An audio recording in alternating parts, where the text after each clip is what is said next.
Guys, I hope you are well. I have been traveling kind of off the grid for the last couple of months. I've been writing some theoretical work for UCL University, which I'll tell you more about soon. But today I'm back in England. I am here in a town called Wiston, and I am going to learn about how we make English sparkling wine. My friend Rick, who runs this place, has talked to me about a process of non-intervention, a way of making wine that tries to do as little as you can that you don't need to do to the wine. So I'm going to see what I can learn about that today and try and take you guys on the process as I try and learn something completely new. Hey. This is Tara. Yeah. And you're not Tara, you're Dermot, right? Tara, yeah, Good to see you, man. She's a critical part of the winemaking process. Absolutely. Thank you.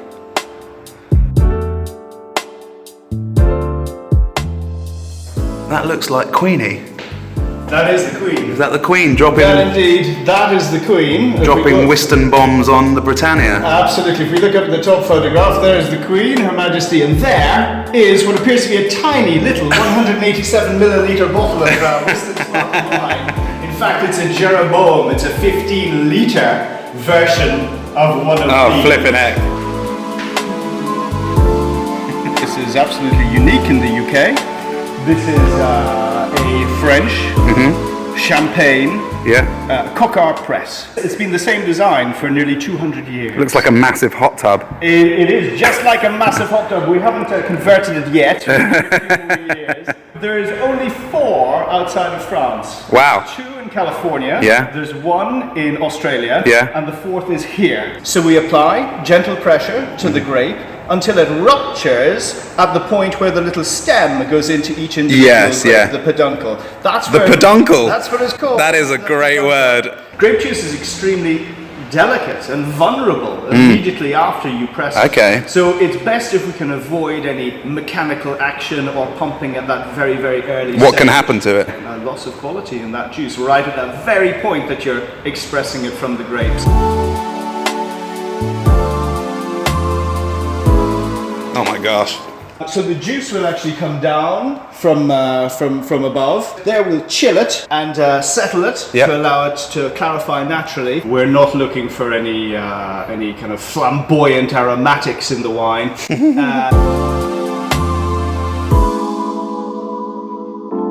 I'm a huge fan of using barrels where the new oak flavors have already been digested from the barrels by the previous wine. This barrel here was made new in 2004. And when did you pick it up then? I generally buy them when they're either 3 or 5 years old. So just when the fermentation has started in a stainless steel tank, I'll then transfer into barrels. Oh, is the yeast added in the tanks? Yeah, it is. Yeah. Oh, okay, fine. So when it's leaving those tanks, it's already becoming wine. Absolutely.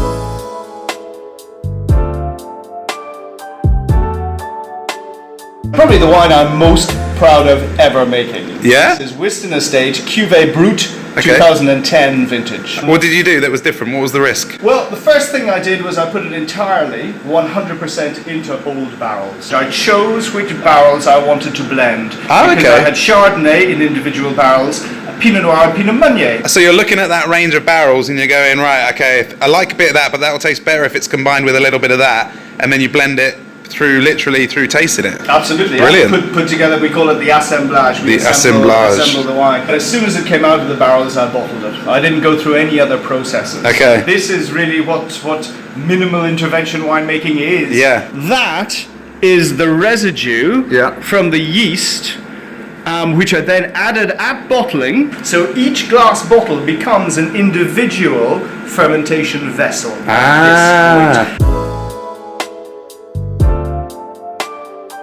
This is a riddled bottle of wine. The yeast to migrate gently and slowly into the neck of the bottle. This is the yeast in here where we'll then freeze a small section of it here. So then we can turn the bottle upside down, take the cap off and let that yeast fly out. And that is the disgorging process. I've never seen one before it's been squeezed into a bottle. That's very cool. It gets compressed to about the width of your little finger and then it gets shoved in, but of course only halfway. We put a little wire hood, a muzzle, a muselet onto the bottle. A muselet. And that keeps it nice and safe. And then the winemaking is complete at this stage. Stick them a wash and a dry, give them a rest, and then you label them up and send them out to people that want them. Absolutely. Amazing. Holy mother of all things alcoholic. Happy birthday, Dave. Cheers, Happy birthday. Dermot absolutely loves it. He's just convinced me to go and view the vineyard with him before I go up to Wiston House. I think this is the part of the process we haven't seen yet, so I'm excited to do that. Cheers, Alan, for letting me borrow your car, mate.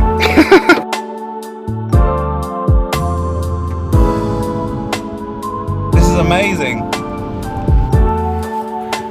Wow. Check it out, guys. Look at this. This is quite the workplace. We are on a south-facing slope, slightly east of south-facing slope. That is pure chalk, absolutely chalk. And chalk's good. Chalk is amazing rock to grow vines on.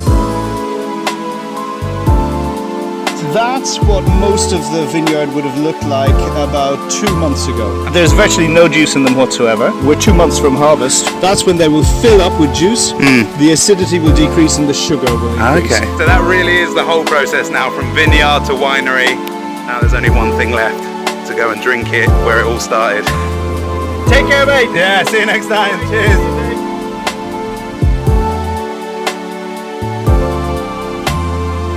Ah, nice to see you, mate. You doing good? Yeah, thought so. It's like Downton Abbey in real life. Hello, reception. Hi there, here to see Mr. Goring at the estate office. Lovely, do go through. Thank you.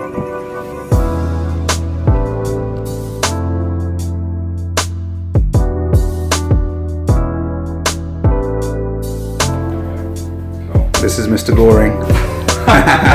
Getting the necessary vessels. We need these. Absolutely. We need this for that. Let's head up there. This was an old manor house back in the Norman times, and that got knocked down and replaced in the Elizabethan times. So it's 1575. Was this a family home? Was this your family home? So this was built by a guy called Thomas Shirley, and we married into the family who are here in 1743. Okay. So we've been here for a while. So your grandpa actually grew up in this building? Yeah, so Grandma grew up with like 25 servants, 3 kids. Flipping heck. So this would have been just a big hall. Wow. Big grand piano. So these are really old. This is like original kind of 16th century oak. Wow. And then the plasterwork which went in back in the 1800s. So this stuff that we can see around the white here. plaster. You can see the grapes and the roses on it. Oh, yeah. And then it's got the eagle up at the top. So they basically inscribed it round the label. So that is kind of like a translation from what was here in Wiston House. Exactly, yeah.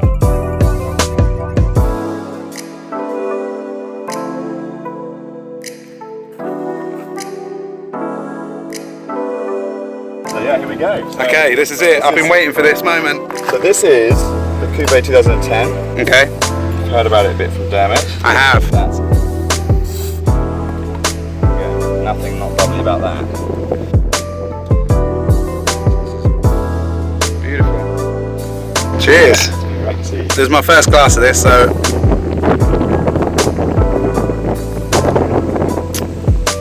that is just wonderful. Cheers. It's not overpowering. It's quite frankly quite drinkable. Like I could keep going. The thing about this, the style of Wiston is it gets your taste buds going. It'll liven up your mouth. It goes amazing with food. I'll put the links below, guys. You should check out what they're up to. It's a very special place, and whatever taste of it you can get, I think you'll really enjoy it. I will see you very soon. I've got some incredible announcements coming up, but one thing at a time.